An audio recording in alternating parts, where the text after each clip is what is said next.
Au fond de la rade de Brest, au débouché de l'Aulne maritime, se trouve l'abbaye Saint-Guénolé de Landévennec. Dans ce monastère réside une communauté d'une vingtaine de moines. Leur journée se partage entre la prière et le travail selon les principes de saint Benoît. Nous avons souvent une image de ces communautés comme retirées du monde. À Landévennec, nous allons voir que ce n'est pas tout à fait le cas.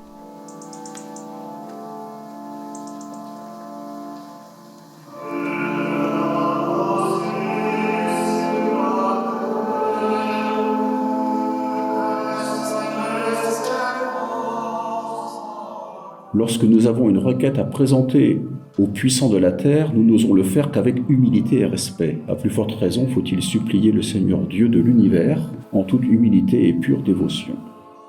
Les personnes qui se sentent inutiles, abandonnées, aide-les à découvrir leur juste place dans notre société. Toi, Père très saint, Dieu éternel et tout-puissant,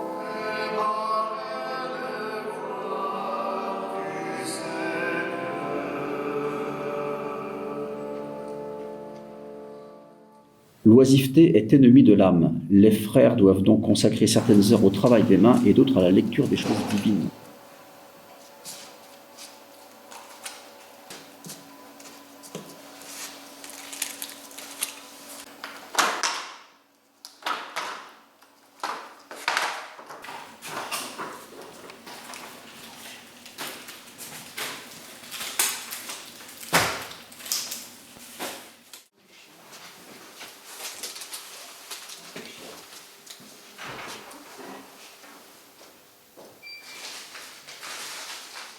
Tout monastère s'inscrit dans un espace, dans une histoire, en général un lieu choisi avec soin pour son silence, sa beauté, qui sont des conditions propices à l'épanouissement d'une vie de prière et de louange.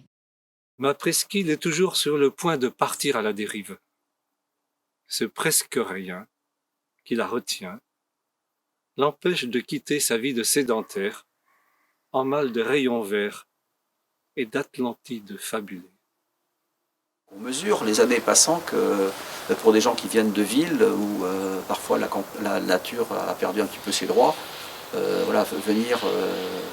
venir ici quelques jours, se poser, ça fait une coupure. Ça me frappe, je le constate vraiment tous les ans, tout le temps. C'est que les gens qui viennent ici, ils font une expérience.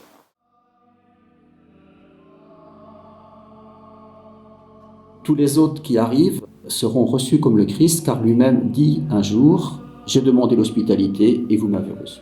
L'hospitalité monastique, ça consiste à permettre à ceux qui souhaitent venir prendre un temps de silence, un temps à l'écart au monastère, de profiter eux aussi pour quelques heures ou quelques jours du cadre monastique et puis recevoir quelque chose de la paix du lieu et peut-être aussi de sa beauté, parce que, comme vous l'avez remarqué, on est ici sur un site qui est remarquable, qui est magnifique. On a à peu près 30 chambres individuelles pour accueillir des personnes qui, tout au long de l'année, viennent passer un jour, un week-end, une semaine. Le manoir qui est en bas de la propriété, qui est un lieu d'accueil pour les groupes, pour les familles, pendant l'été en général, et puis aussi des groupes scolaires. Un monastère n'est pas un lieu qui se situe en dehors du monde. Nous sommes dans le monde, comme tout le monde, avec tout le monde. Mais par contre, c'est un lieu qui se veut un peu à l'écart. Et cette notion de clôture, en fait, on s'aperçoit aujourd'hui qu'elle est importante pour tout le monde, parce qu'elle délimite un espace aussi d'intimité.